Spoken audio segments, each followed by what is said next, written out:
Good evening. 3 people remain unaccounted for this evening after a devastating house fire in Brampton. 2 people were killed, 4 others sent to hospital. And tonight, Brampton's mayor is raising questions about the home's owner. CTV's Janice Goulding is live tonight in Brampton with the latest. Janice. Hi, Michelle. We're in Northwest Brampton this hour where a family is reeling after 6 relatives were either injured or killed in a devastating house fire. And as you mentioned, several people are still unaccounted for.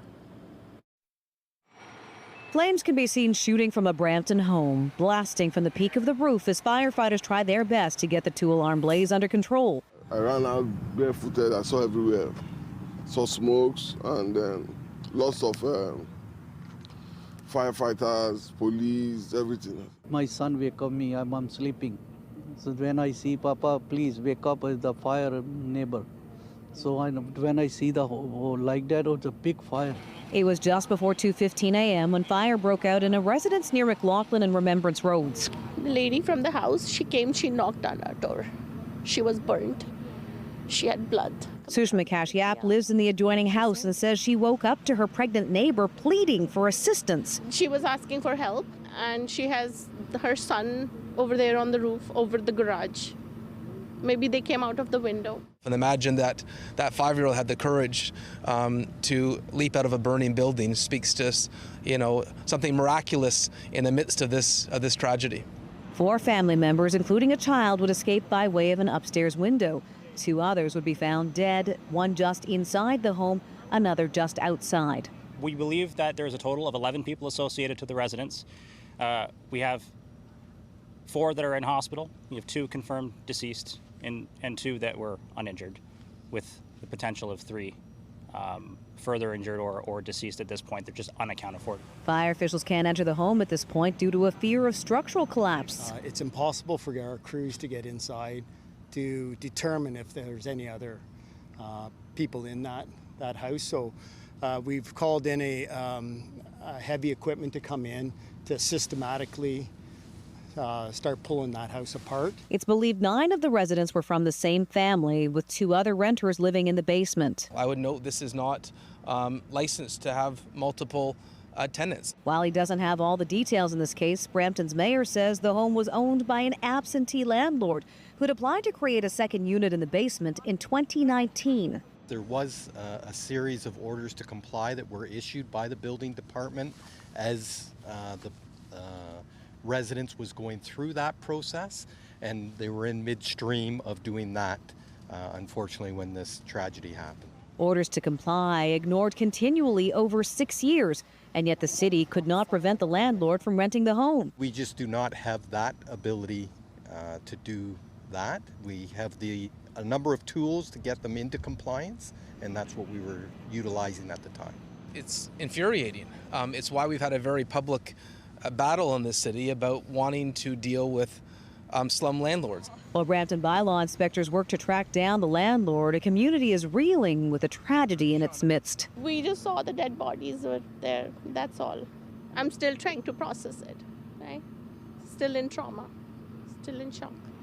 The Ontario Fire Marshal's office is investigating. Now, at last check, Peel Regional Police told us that the 4 people who were taken to hospital, including the 5-year-old boy, have been upgraded to stable condition. Meanwhile, Brampton Fire tells us the excavation work will begin tomorrow morning. Reporting live, I'm Janice Goulding. Now back to Nathan. Thank you, Janice.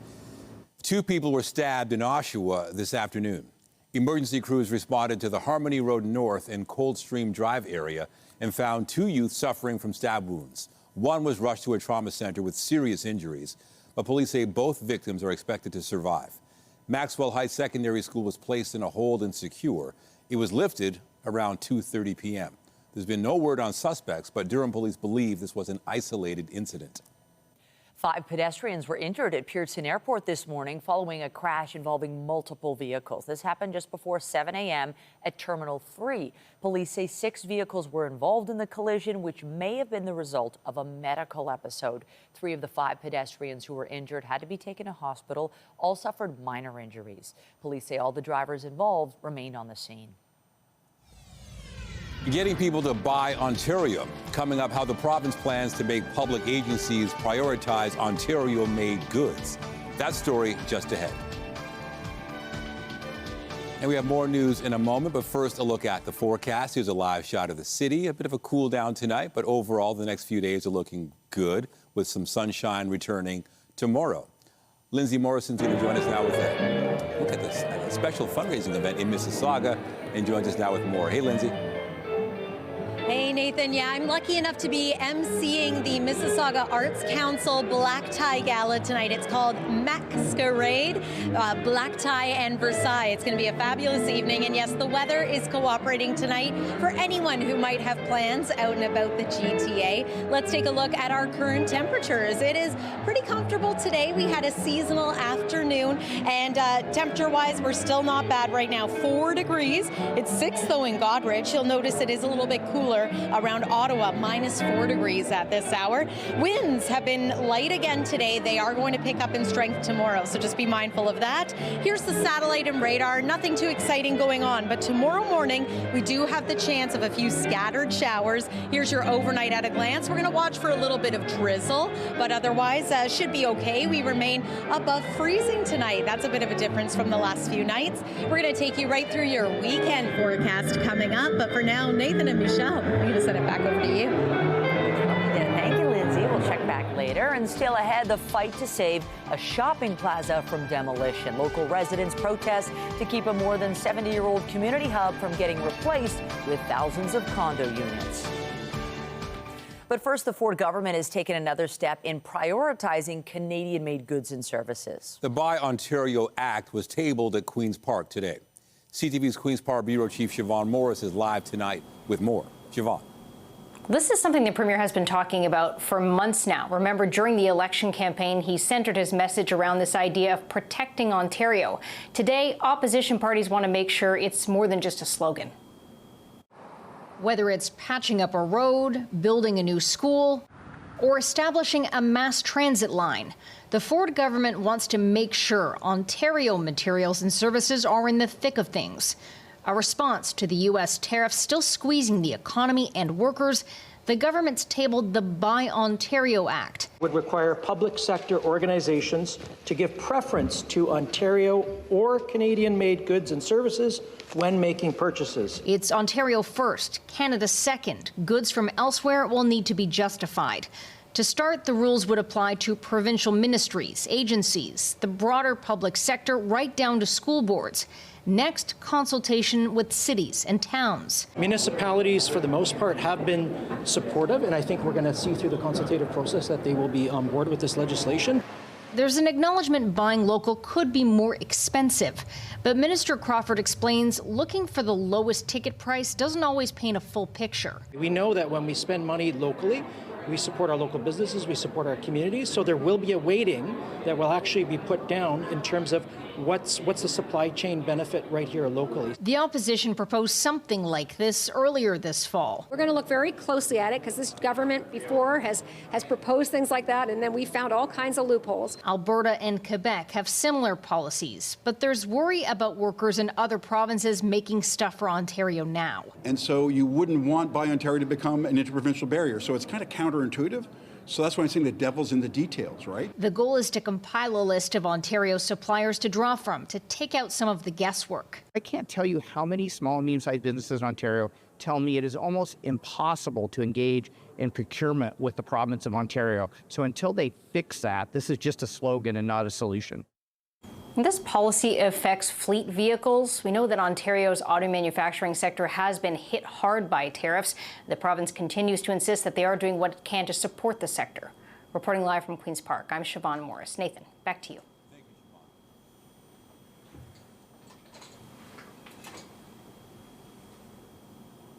Well, local residents are trying to save a shopping plaza near Bathurst and Lawrence slated for Thank you for letting me know. demolition. As CTV's Sean Leithong reports today, they held a protest aiming to show their support.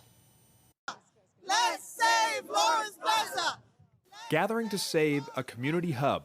Let's save Lawrence Plaza! Members of the community at Bathurst and Lawrence were protesting the proposed redevelopment of Lawrence Plaza. And this plaza, we need it right here. This is a place we go to, and we're worried about the small businesses as well. Many of us are older, people don't have cars, and also as an added benefit, It's a way to socialize with my neighbors whenever I go out in the plaza. Lawrence Plaza is the city's oldest suburban shopping plaza, having opened over 70 years ago, with businesses like United Bakery acting as a pillar. We want to be here, and we want to be here to serve the community in the way we have. What they're planning doesn't allow us to see that future. We're not opposed to change. We just want it to be mindful of the needs of the community and to not inject a level of density that really is not supportable. The proposed redevelopment by the plaza's owner, RioCan, would see 8 new buildings, mixed-use retail, and some 2,700 condo units. And residents here are fearful that it would create undue congestion. We don't need Lawrence Plaza to become like Yonge Street, concrete jungle. And I don't want it to go. I want to thank you for caring. Today's protest was organized by Councillor Mike Cole, who says this plaza is the heart of this community. You got to listen to your customers, the people who basically have supported their businesses for 54 years. These people have been supporting RioCan for 54 years. In a statement, RioCan said, "We recognize the plaza's significance and community engagement remains a priority as we redefine our proposal. We're committing to collaborating with our tenants and residents throughout the planning process to ensure the site evolves in a way that reflects the needs and interests of the community." Listen, this is good, great. The project is currently under evaluation with city planning. Councillor Cole is hoping that changes can be made to preserve the heart of this community. Sean Leathong, CTV News. Police services from across the province launched their annual Festive Ride campaign today. Impaired driving continues to be one of the leading causes of criminal death on our highways. We have had 34 people die already in OPP investigations this year in alcohol or drug-related crashes. We do tens of thousands of ride events every single year, and this year is no exception. And now as we launch the Festive Ride campaign, it's just an awareness campaign to really remind people that they're going out. If you're going to be drinking, don't drive. If you're going to be driving, don't drink. It is up to everyone's responsibility to make sure we all get home safely, and we need to share the roads in a way that we can all feel safe and secure. The initiative promotes traffic enforcement and awareness. It will see an increased police presence throughout the holiday season to ensure people are obeying the rules of the road. As the federal government looks to cut jobs in the public service, one department is preparing for an internal hiring push. The Liberals' budget sets the stage for another 28,000 roles to be cut in an effort to find savings. At the same time, Prime Minister Mark Carney promised what he called generational investments in key sectors, including defense. As that shift takes place, the Department of National Defense says it's looking to hire public servants from other departments. Thousands of internal applications have already been received, with the DND planning to hire as many as 3,000 new employees by the end of March. Prime Minister Mark Carney is continuing his push to forge new trade ties overseas. CTV's Rachel Aiello is traveling with the PM and has the latest from his visit to the United Arab Emirates. Prime Minister Mark Carney spent his day in Abu Dhabi locking in a new investment pack, touring a cultural landmark, and trying to lure capital from one of the world's wealthiest countries.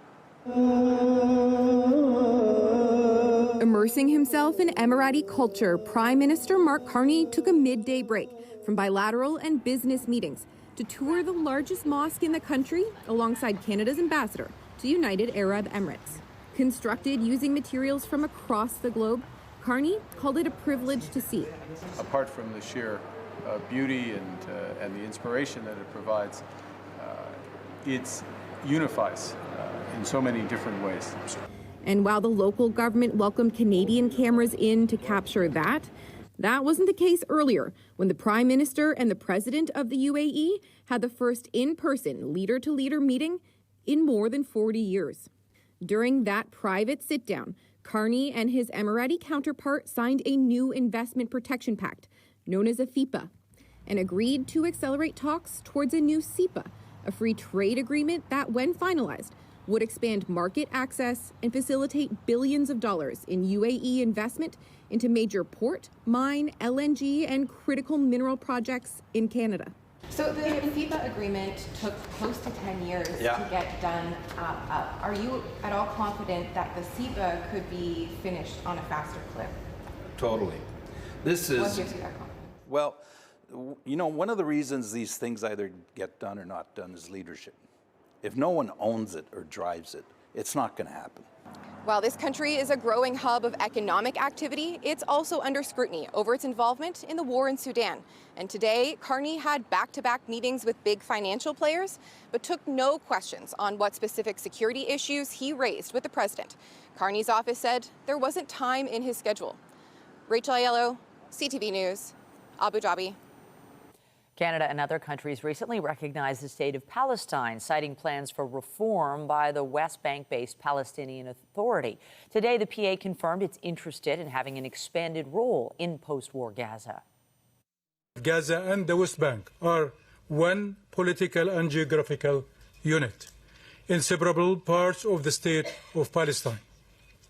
Reunifying the two under one legitimate government, one law and one administration is not a slogan. It's the only workable path to stability, to accountable governance, and to credible reconstruction effort. Israel has said it would reject handing control of Gaza to the Palestinian Authority.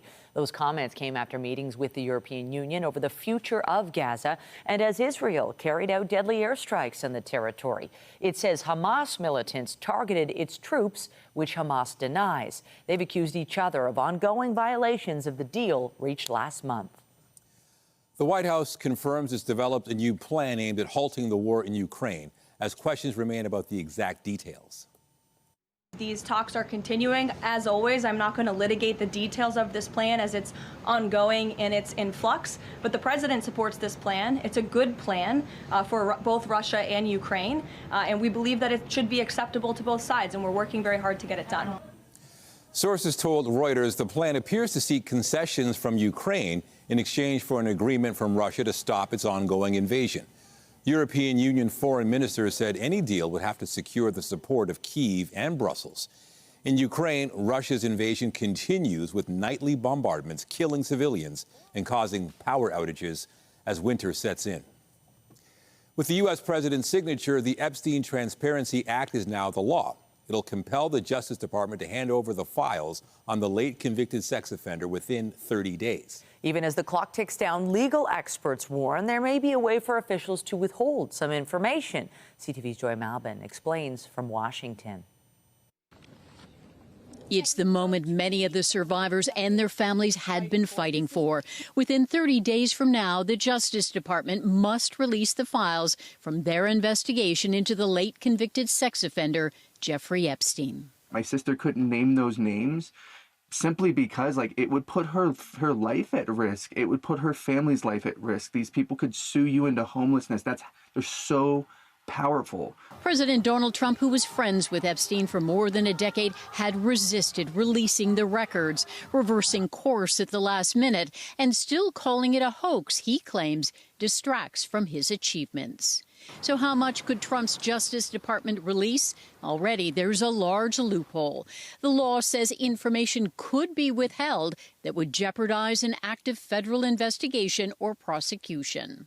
Even though they had previously said there's nothing more to investigate here, I believe precisely in order to try to shield information, they have opened a new investigation, which is on its face politically tinged, going after only Democrats. President Trump just ordered new investigations into prominent Democrats like former President Bill Clinton and former Treasury Secretary Larry Summers, who stepped back from his teaching position at Harvard as the university investigates his ties to Epstein. Any tactic to delay this process is another smoke and mirror from this administration. And the American people have to be watchful of how they implement this bill. Documents that could shine a light on Epstein's crimes include flight logs, travel records, investigations, plea agreements, and financial entities tied to Epstein's child sex trafficking ring. Joy Malbin, CTV News, Washington. And staying in Washington, a funeral was held today for former Vice President Dick Cheney.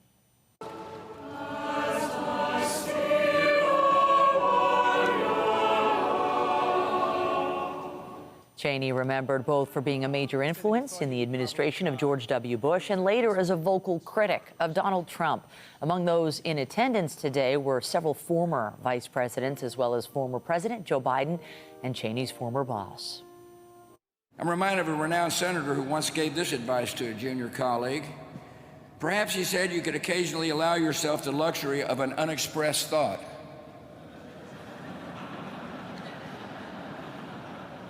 Dick Cheney was like that, sparing and measured with words. In a profession that attracts talkers, he was a thinker and a listener. And when he did speak up, conveying thoughts in that even tone of voice, that orderly, unexcitable manner, you knew you were getting the best of a highly disciplined mind. U.S. President Donald Trump wasn't in attendance, and the White House says he wasn't invited. Dick Cheney's daughter, Liz, was also a vocal critic of Trump while she was in Congress. She made reference to the tensions during her eulogy.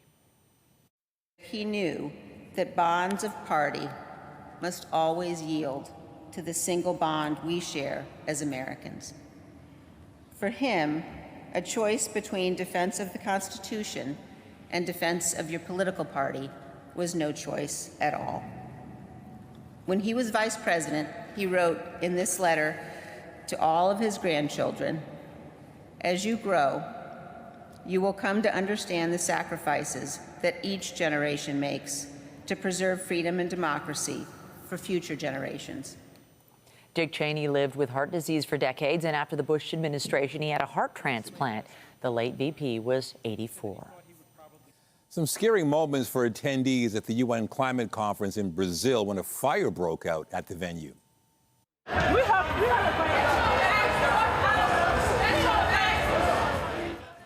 Social media and surveillance footage shows delegates fleeing the flames at the venue in the Amazon rainforest city of Belém. Organizers said the fire was under control and caused no injuries. No word on the cause, but it came as the conference faces a looming deadline for some kind of deal pledging action on climate change. We're getting a look at the damage caused by a sizable volcanic eruption in Indonesia. This was the scene yesterday when Mount Semeru on the main island of Java sent ash and gas high into the air, impacting areas as far as 13 kilometers away. Nearly 900 residents in the area were moved to shelters. Indonesian authorities say they're still trying to get nearly 200 people off the volcano's slopes. Most of them are stranded hikers.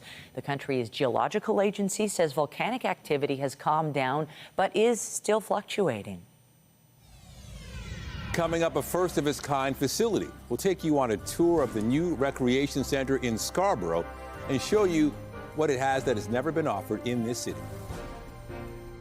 And I'm Pat Foran. Coming up on Consumer Alert, when you buy into a new development, it can take time for projects to be finished. But residents of a community in Wasaga Beach are wondering when they'll get their tennis courts, ball diamonds, and other amenities they were promised. We investigate. That story is just ahead.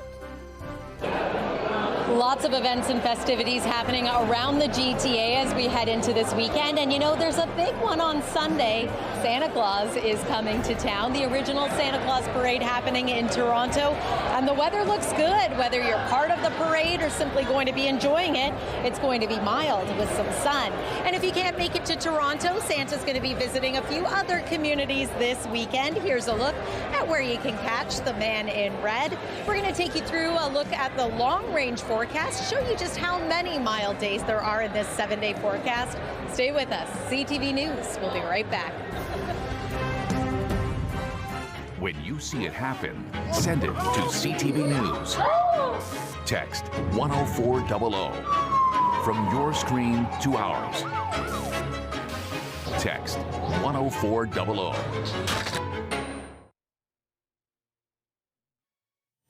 The COVID pandemic caused widespread delays in housing construction, which impacted many major developments. Now that many projects are back on track, some homeowners are wondering when they'll get everything they were promised. Here's Pat Foran and Consumer Alert. Pat. Thanks, Nathan. And Michelle, a resident of Wasaga Beach, contacted CTV News, concerned that some items he was promised when he bought his home have still not come to fruition. There have been delays, but now there are concerns the development is not going as planned. Georgian Sands is a major development in Wasaga Beach that already has 570 homes, and there are plans to add another 900 over the next decade. Boris Tessel says following delays, he was able to move into his home 2 years ago. He is generally satisfied with the property, but says amenities he was promised when he purchased his home never materialized. These are things that they used as a promotional for people like me or anybody who bought to buy this house. And now, after years, we still don't see any of it. Tessel still has the sales brochures and the maps of the community showing family-friendly items that have yet to go ahead. Here's where the baseball diamond for kids was supposed to be. Here's where the tennis courts were supposed to be and pickleball court was supposed to be. None of this stuff is here. There were also plans for a retail area with shops and businesses, none of which has started. Outside Tessel's front door, there was supposed to be a golf clubhouse where he hoped to spend some time, but he says this huge pile of dirt has been there for more than 2 years. Tessel says there's been a lack of communication, and he just wants to know if the items promised will be built. I want it to be done. We were promised something. I want to deliver it. We went to the sales office for Georgian Sands, but there was no one there. We reached out to Elm Developments, and a spokesperson said, given recent economic headwinds, Elm Developments has faced unforeseen market conditions that require additional planning and timeline considerations. A future retail plaza remains part of the overall plan. CTV News also reached out to Tarion, which ensures builders meet standards set by the Ontario New Home Warranties Act. A spokesperson said Tarion's expectation is that a builder delivers what was included in the purchase agreement they made with their purchasers. Tessel believes the items promised should get done. I fulfilled my end of the deal. They should fulfill their end of the deal. They got paid for it. And Tarion says it's been in contact with other people who purchased within the same development. It says anyone who has questions can reach out to see if there is warranty coverage for items which have not been built. On your side, I'm Pat Foran. If you have a consumer story idea, email us at alert@ctv.ca. Well, guess what? CTV's annual Toy Mountain campaign in support of the Salvation Army kicks off tomorrow. And this year, we are celebrating a big milestone as we commemorate 30 years of Toy Mountain. And you can join Lindsay Morrison live on location tomorrow. It'll be during our 6 p.m. newscast at Yorkdale Mall. Quick point, while you're at it, you can also drop off a new unwrapped toy at Yorkdale Mall or any of the other drop-off locations near you. Thank you for helping us build our 30th Toy Mountain. But tonight, Lindsay is not at Yorkdale Mall. She is in Mississauga at the Masquerade, the glitz, the glam. You're looking fabulous, Lindsay. It's going to be a good night there. Oh, thank you so much, Michelle. And yes, so looking forward to tomorrow and the launch of Toy Mountain. But tonight, yes, we are celebrating something a little bit different. We are celebrating the arts here in Mississauga, and it is going to be a fabulous night. I'm very lucky to be a part of it here tonight. And the weather cooperating for these various events. It really is becoming a busy time of year for festive events and whatnot. Let's talk about what you need to know heading into the weekend weather-wise when it comes to your forecast. First, though, we'll talk about today. And what a beautiful day it was. We had gorgeous sunshine once again. Here's the satellite and radar, some cloud cover now just starting to increase. And you notice that precipitation to our north? That's not really going to affect us directly. We might see a couple of stray isolated showers on the tail end of that front as it sweeps eastward. So just a heads up for tomorrow morning, there could be some spotty isolated showers. Let's show you the timing of that. Overnight tonight, in addition to the cloud, could be a little bit of drizzle. There's 9 a.m. You can see just how scattered this is. Maybe bring the umbrella with you as you're heading out the door, but you're not likely to need it in the afternoon. Lots of clearing going to happen, and then heading into the weekend, sunshine. Saturday's looking good. Daytime high about 5 degrees. I do want to point out early on Sunday, in fact, the pre-dawn hours, we could see a couple of showers, maybe a few snowflakes, but the daytime hours Sunday should be dry, which again is good news for that Santa Claus parade. Right now it is 3 degrees in Toronto. It's 7 in Windsor. It's -4 though in Ottawa. So quite a difference depending on which part of southern Ontario you're joining us from. We do look to remain above freezing tonight, which is a change from the last few nights. 2 degrees is what we're forecasting for a low. Here's a look at tomorrow. It's going to be another decent day. It's going to be mild, in fact. There's the wake-up weather, so chance of showers in the early morning. But in the afternoon, we climb to a high of about 10 degrees, which is well above seasonal. And it's very similar conditions right across the board. Some sun, yes, also some cloud, and winds could be gusting to about 50 kilometers per hour, so just be mindful of that. Here's a look at our upper air pattern. I do see some signs of a bit of a cool down in through the middle part of next week, but let me show you the 7-day forecast. We remain seasonal or above right throughout. It's a good looking weekend, and we remain mild into Monday and Tuesday of next week with some wet weather moving in for Tuesday. Again, we are in Mississauga tonight. Nathan and Michelle, I just want to show you some of the music that's going to be showcased here as we celebrate the arts in Mississauga. I'll send it back inside to you. Loving it. Yeah, fabulous. Thank you, Lindsay. Thanks, everyone. Also tonight, getting spruced up in the hopes of a prosperous season. Christmas tree growers prepare for a cut in December as the industry braces for the impact of U.S. tariffs.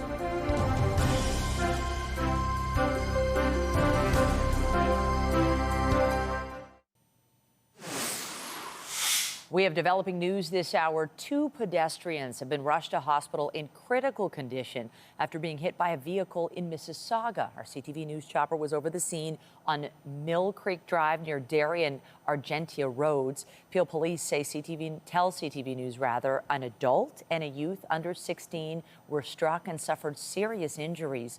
2 vehicles are believed to be involved here. The circumstances surrounding the crash are unclear at this point as the investigation gets underway. We'll have more on this developing story tonight at 11:30. For Christmas tree growers, this is usually the most wonderful time of the year. Trade uncertainty with the U.S. appears to be driving down sales this holiday season. CTV's Paul Hollingsworth has more. For Christmas tree growers, this is always the busiest time of the year. Freshly cut trees are sold and shipped in time for December 25th. However, there are warning signs the industry could have a tough December. Business is going to take a huge hit. Colin Hughes ships more than 150,000 trees across Canada and around the world. His usual exports to the U.S. are down roughly 50% this year. Down the eastern seaboard especially, there's I would say a nervousness. According to Hughes, the trade war between Canada and the U.S. has pushed customers away from purchasing his trees. General census that I was getting, and in fact some of them said, like, we can buy $300,000 worth of trees from you, which is great, but if a tariff comes on to them the last minute, it costs us an extra $50,000 in tariff, that's our profit. The Christmas tree industry represents big business in Nova Scotia, generating more than $50 million in revenue while supporting thousands of jobs. University professor Dan Shaw says American customers are likely managing risk during a time of economic uncertainty. People act not necessarily always on data, but on perception, and having instability of those relationships impacts people's purchasing decisions. Colin Hughes says a drop in Christmas tree sales to the U.S. will impact his bottom line. But there is possibly some good news. If fewer trees are sold in the U.S., more trees could be available for sale here in Canada. Orders are down this year, so there should be a surplus of trees locally. Hughes hopes tree prices in Canada will stay the same as last year, with a greater variety for shoppers to choose from, which could help boost his business. Paul Hollingsworth, CTV News, New Ross, Nova Scotia. HBO is moving ahead with renewals of several shows, including 2 Game of Thrones prequel series. What's your name? Sir Duncan the Tall. Never heard of him.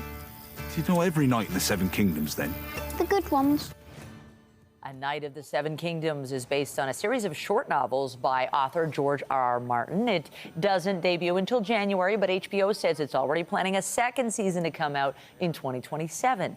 Fellow Game of Thrones prequel series House of the Dragon has also secured a 4th season ahead of its 3rd season premiere this summer.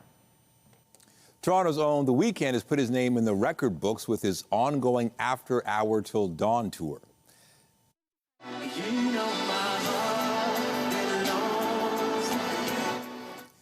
And that's just a few seconds of one of the Scarborough natives' performances at Rogers Centre back in August. The weekend's tour has now earned more than $1 billion US, and that makes After Hours Till Dawn the top-earning tour for a male solo artist in history. The tour has been going on since 2022, with at least 40 more dates scheduled for next year. Fans of Gordon Lightfoot are being given the chance to own a piece of music history. Among the items from Lightfoot's estate being auctioned are his 1948 Martin D18 guitar, which he used throughout his career. Also up for grabs are records from his band from the 1960s, the Two Timers and the Two Tones. The auction is set for Wednesday, November 26th at A.H. Wilkins Toronto Gallery.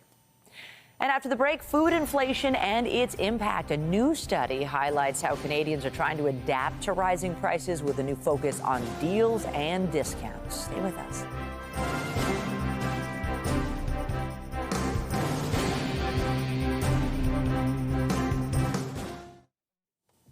The health of the economy can often be gauged by looking at how much consumers spend and where they spend. Today, Walmart reported earnings and beat expectations. B&M Bloomberg's Marella Fernandez has the details. Price-conscious consumers are helping to push sales up at Walmart. The retail giant reported $180 billion in revenue for its third quarter. That's a 6% improvement from the same period in 2024. Walmart says more customers are coming in and spending more when they do. Its online business is also growing. The company's doing so well, it is raising its sales forecast for the year. Official reports delayed by the U.S. government shutdown are beginning to be released. The jobs report shows 119,000 positions added in September in the U.S., but the unemployment rate still moved up to 4.4%. That's the highest it's been in about 4 years. There were declines in manufacturing, transportation, and warehousing. BCE is cutting about 700 jobs. The company says it is mostly management jobs as it tries to reduce debt. It follows thousands of layoffs in recent years. About 40 jobs are being cut in its media division. BCE is the parent company of CTV News and B&N Bloomberg. Here are the closing numbers for the day. The Canadian dollar is down to $70.93. West Texas Intermediate crude is down to $59 flat. Western Canadian Select is down over $1.50 to $46.53. And the TSX sank 371 points, ending the day below 30,000. Those are your business headlines. I'm Marella Fernandez. The Business Report is brought to you by Canadian Western Bank, the bank built for business. New travel figures suggest many Canadians are sticking with their decision not to visit the United States. Stats Canada says the number of return trips from abroad in general was down 22.7% in September compared to 2024. But when it comes to U.S. travel, return trips by Canadian residents were down nearly 31%.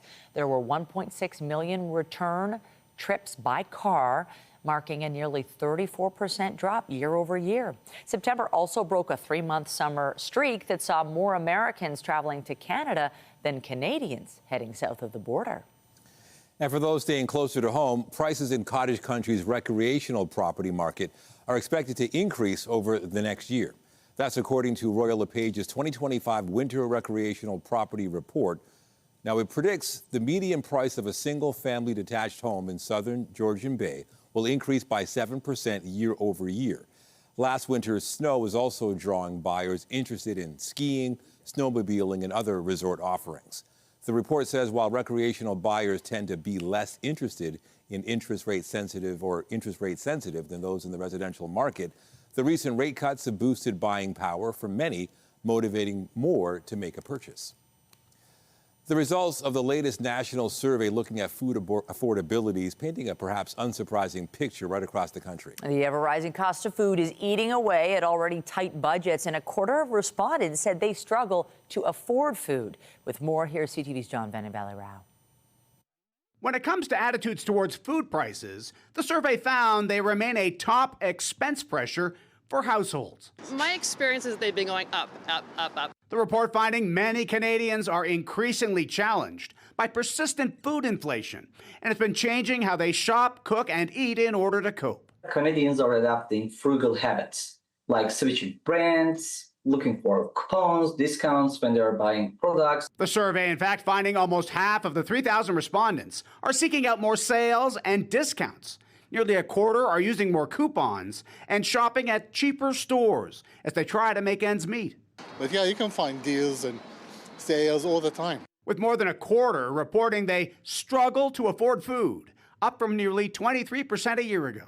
Food banks have reported a huge surge in the number of families seeking help. Nice to get it out there. Like, this is so good that people are talking about it. Karina Roberts is a single mom with 3 boys who says she may need to start going to a food bank every 2 weeks. They are helpful, but I mean, then again, sometimes they don't have everything either. And it's a lot of canned stuff. And that's great. It's awesome that there's that help, but there's not a lot of fresh. There's not a lot of meat. There's not a lot of fruit. The survey found many Canadians are prioritizing eating at home to manage costs. And on average, respondents say they now pay $515 a month for household food, compared to under $500 in the spring, which is a modest increase. On that front, many do overestimate the rate of food inflation this year. Almost 1 in 3 believe prices have gone up more than 10% over the last year, nearly triple the actual amount. And while affordability is still a major issue, the survey also finding that Canadians are cautiously optimistic that food costs may somewhat stabilize in 2026. John Benavelli-Rao, CTV News, Toronto.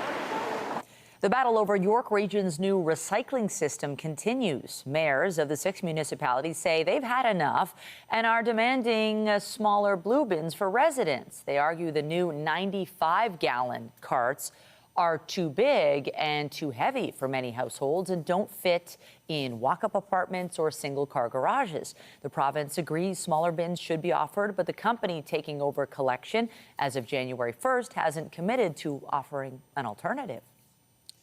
The Raptors were able to secure a 5th straight win when they took on the Philadelphia 76ers last night. They've won 4 straight sets. Quick, the 3. Rack it up. I'll take it. The Raptors beat the 76ers 121-112 for their 5th consecutive victory last night. The win moved the team into 2nd place in the NBA's Eastern Conference. The Raptors will look to continue their winning streak when they take on the Washington Wizards tomorrow night. And the Maple Leafs will be looking for a 2nd straight win when they face off with the Columbus Blue Jackets tonight. Free for Riley. Drops it back to Nylander. Pulls it around. Nylander backhand shot scores! The Leafs snapped a 5-game losing skid with a 3-2 overtime victory over the St. Louis Blues Tuesday. Puck drop won't be long now for tonight's game against the Blue Jackets. It's set for just after 7 p.m. at Scotiabank Arena. Just ahead, an all-new recreation center opens its doors in Scarborough, featuring the city's first ever indoor cricket pitch. We'll take you on a tour.